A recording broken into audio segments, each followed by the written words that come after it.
Welcome. Today, I want to chat about spring allergies. Um, a lot of people are plagued by them, especially this time of year, and Ayurveda has a lot to say about it. There's a number of reasons why we become burdened with allergies and a number of things that we can do to support recovering from them. Allergies certainly have to do with airborne irritants, right? And if there wasn't pollen and dust and stuff floating around in the air, we probably wouldn't become irritated the way that we do. So first and foremost, what we can do to prevent spring allergies or to cope better with them is to cleanse the areas that become irritated by these pollen particles floating around.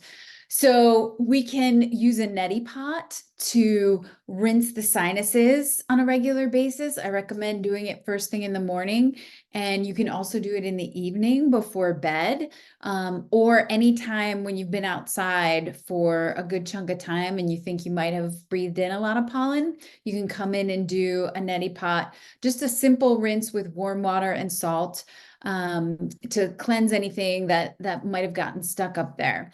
After doing the neti pot, I recommend putting a little bit of oil on your fingertips, on your pinkies, sesame oil, olive oil, ghee, whatever you have handy, and coconut oils works well too, and just massaging the inside of your nostrils with it so that your nostrils don't get dried out, because if they do become dried out, then that can cause the body overreacts with mucus, and then that can make you feel all stuffed up and sneezy and have a runny nose.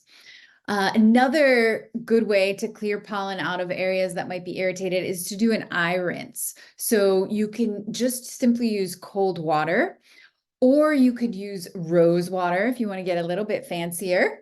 I generally just get it at the health food store, and you can get like a fancy eye rinse cup, or you can just use the palm of your hand and hold your eye open and pour the water in there. They do make nice handy dandy little eyeglass cups that you can fill with whatever liquid you're going to rinse with, and basically like put it on your eyes and then turn your head up and blink and allow that liquid to really get washed into the eyeballs. Another option for an eye rinse is triphala.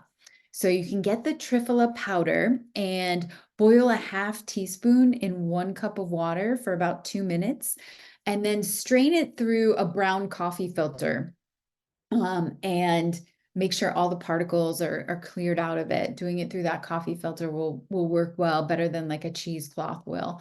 And then let it cool, and then you can use that to rinse out your eyes. So whichever one of those works for you, I recommend doing it in the morning and the evening, especially during allergy season, if you are prone to having itchy, irritated eyes. And lastly, you might want to gargle salt water to, again, like rinse out the throat. And, we're just trying to keep this whole respiratory area as clean as possible of any pollen that we might inhale. So just gargling for a minute or two with warm salt water and then spitting it out in the sink helps to keep the throat clear. Allergies are also generally connected to liver health.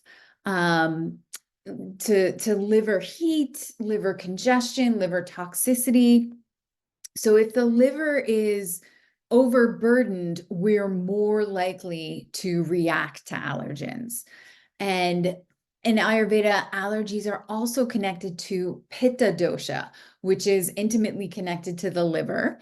And this kind of like inflammatory response that we generally experience with allergies. So that means that Pitta folks are more prone to experiencing allergies, or folks who have a lot of Pitta aggravation, as well as folks who have a weak liver for whatever reason. Their liver is taxed, overburdened, weak to begin with for some reason or another. That's going to make you more prone to allergies. So your liver manages a lot. It's somewhat of a grand central station in the body, and it governs fat metabolism, hormone production, detoxification. It contributes to your immunity in a very big way. It filters and builds your blood, and it also stores and releases glucose, among other jobs. So those are kind of the heavy hitting jobs, but your liver does a lot. And if it's weak, then it's the things are more likely to break down. This essential role that it plays in life, we're going to be more prone to having health issues, and allergies being one of them. So if you don't, and like I said, pitta predominant folks are generally more prone to having sensitive livers and weaker livers because of that intimate connection. If you don't know what your body type is and you want to find out, you can take our free quiz at indraholistic.com/quiz, and that'll give you a read on what your predominant dosha is. And if your liver is working under stress, you're more likely to react to allergens, whether or not you're pitta predominant. Like either one of those things, being pitta predominant or having pitta aggravation or having a weak or overburdened liver, any one of those factors makes you more prone to allergy issues. So what stresses your liver? We commonly experience spring allergies because at the beginning of spring, the body begins to metabolize all the fat that we store up over the winter to keep us warm. And toxins love to hang out in the fat tissue.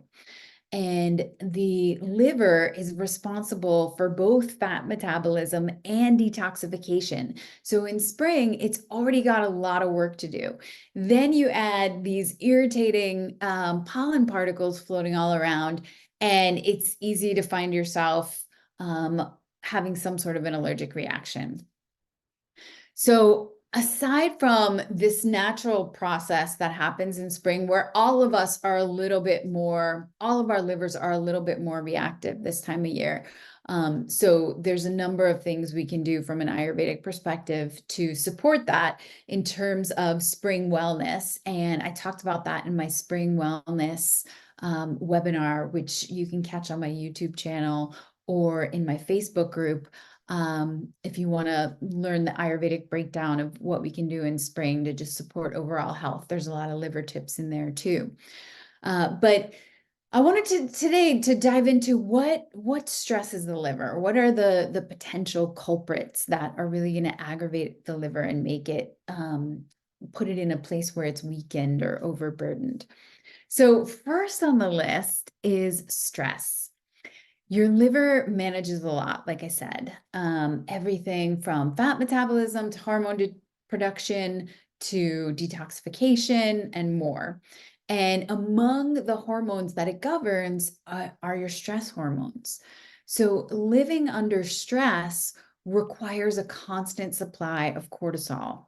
And your body is always going to prioritize making stress hormones in order to ensure survival. If there is a need for them, that's going to be at the top of the list of what the body does, because it's evolved to think that, signals of stress mean life or death situations.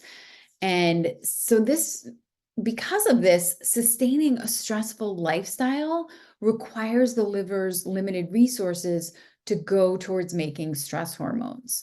So we want to do what we can to manage stress. And I'm going to talk a little bit more about that when we get to ways we can support the liver.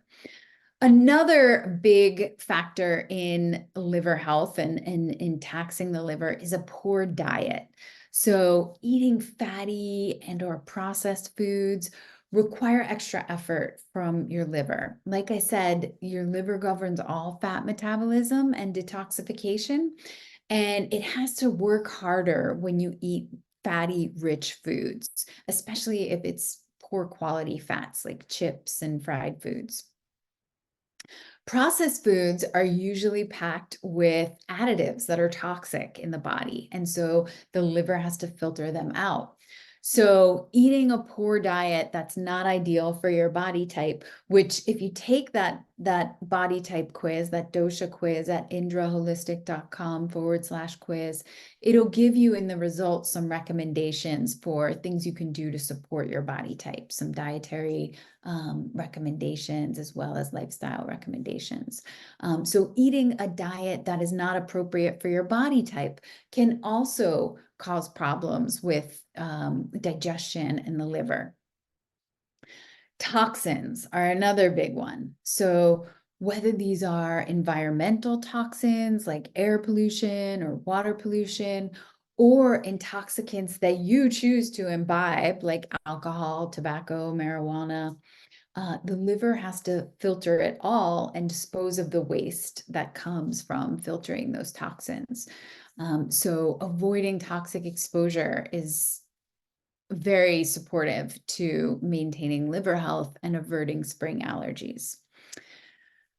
Poor sleep habits are another big liver taxer. So the liver loves when you get to bed by 10 p.m. From 10 p.m. to 2 a.m., the body does a lot of repairing, resting, and rejuvenating. It kind of cleans house during that time.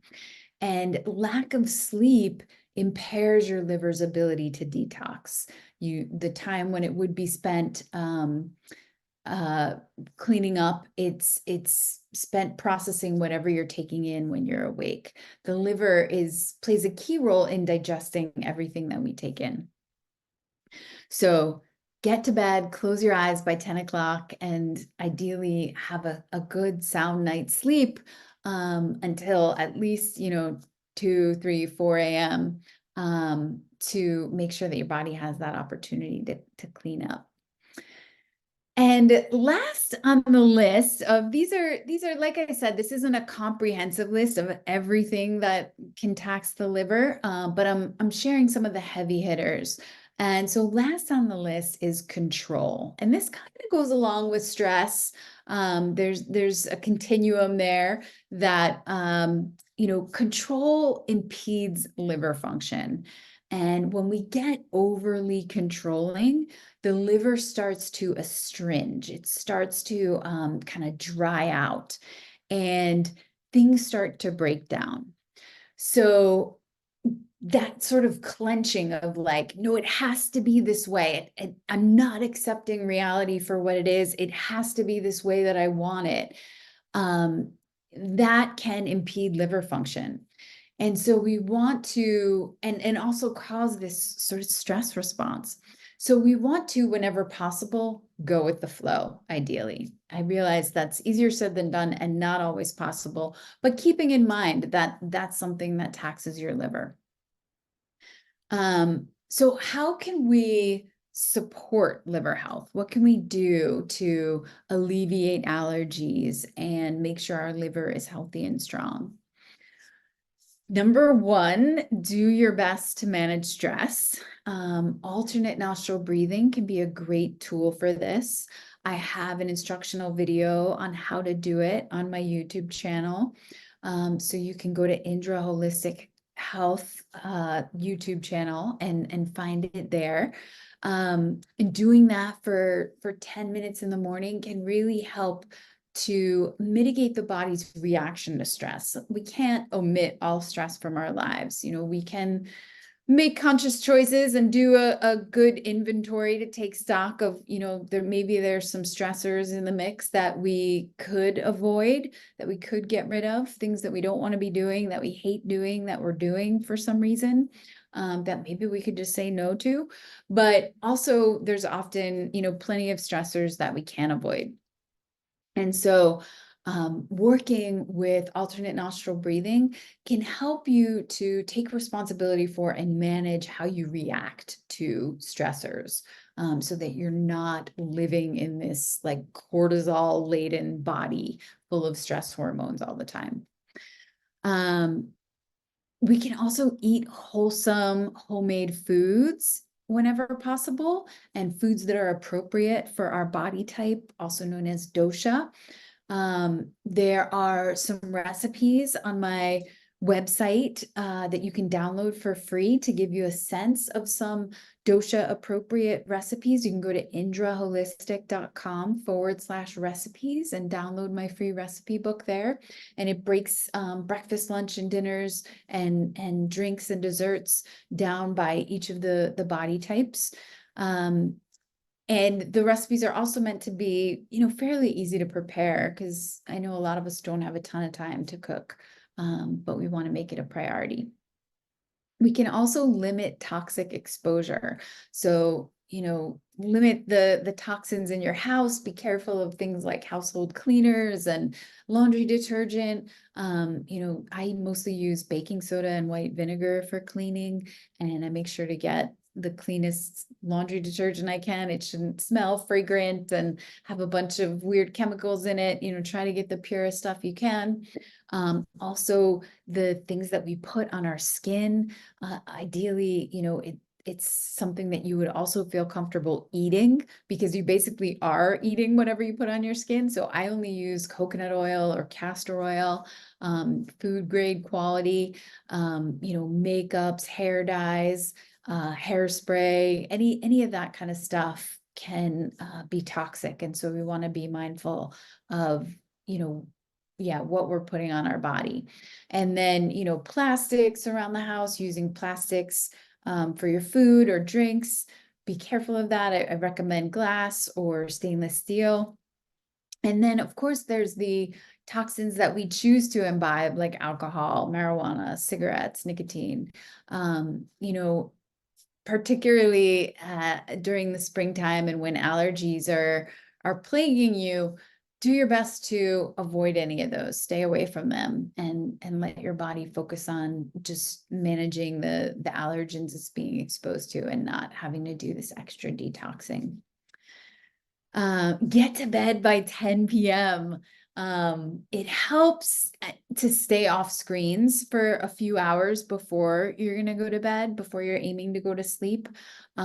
So I recommend to start winding down by 8 p.m. so that your body is ready to sleep by 10. So this is a practice. This is about, creating a nighttime routine as best you can. And Ayurveda is not about perfectionism. If you're a mom of a young kid and it's like, and you work and you're like, yeah, right, I gotta, make lunches. And after I put the kids to bed, I have a mile-long to-do list. Okay, fair enough, do what you can. But, don't find yourself scrolling, don't find yourself watching TV. Have this intention of winding down, slowing down. If you're going to listen to something, soothing, calming music, if you're going to be careful of what you take in at that time of night. If you want to read, make it something, spiritual or relaxing, and not some kind of intense thriller. That's not the time of day to catch up on the news that you missed. You want to be sort of lulling yourself to sleep and slowing down, lowering your stimulation. It's also not a good idea to eat anything, especially anything sugary or sweet, then that might wake you up. You might make yourself a cup of herbal tea to help you unwind, something with soothing, calming herbs. And so it is, especially in the beginning, it takes effort. If you're someone who's used to staying up till midnight, going to bed by 10 can feel like really challenging, but you've got to sort of prepare the body and steer it in that direction, and be persistent with it. It'll take some time, but once you get there, it's really a great feeling to sleep during those prime hours of the body's repair and restoration time, and then wake up in the morning feeling refreshed, and the quality of sleep that you get in those earlier evening hours is going to be better than sleeping until 9 or 10 a.m. Lighten up. is last on my list. So when possible, accept what is and roll with it, which I know is easier said than done. Again, alternate nostril breathing can help with this, can help with managing your reactions to stress. Meditation can also be a great tool for this to work on how you react to things. So these are, yeah, kind of just, we're just sort of scratching the surface with some basic tips of how you can work with spring allergies. I'm putting together a live 2-hour workshop called Love Your Liver. And in that, I'm going to cover how the liver works, what the signs of a healthy liver are, what the signs of liver imbalance are, what the causes of liver imbalance are, and how we can support the liver naturally and holistically with diet, lifestyle, and herbs. So if you're interested in joining us, I will leave the link to register as a comment under this video. So you can just follow the link and get all the information about it. It's going to be a 2-hour workshop. It's only $27. If you have any questions or you have any trouble finding the link, you can email me at info@indraholistic.com. And yeah, I hope to see you there. The workshop is planned for Friday, May 10th from 12 to 2 p.m. Eastern time. And there'll be time for a Q&A session after, but it'll also be recorded. So if you can't attend live, you can still watch the recording. And if you have any questions about that, like I said, email me at info@indraholistic.com. Thanks so much for tuning in. Take care.